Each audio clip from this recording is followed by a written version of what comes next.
A factory reset can be a good way to fix an unresponsive device, but as you've found out, it leads to data loss, and unfortunately, it is hard to recover data from an iPhone after a factory reset if you didn't have a backup. But there's still a chance to recover data from iPhone after a factory reset with no backup.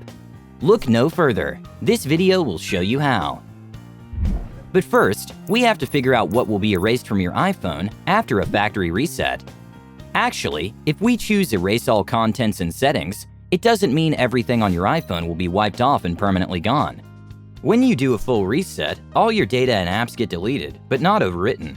They just change from allocated to unallocated, but leaves the actual data sitting there. Someday, when you create new data, the space for the unallocated entries will be firstly occupied and overwritten with new information. So, the data on your iPhone is recoverable after a factory reset, even without backup. But to do this task, you need the help of a third-party tool.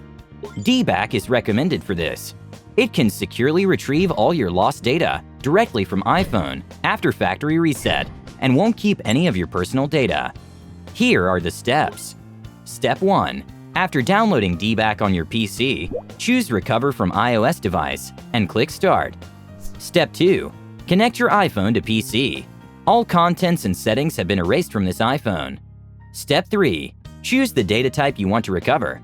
You can choose a specific type or select all. Then DBack will start its automatic scan. This process might take some time.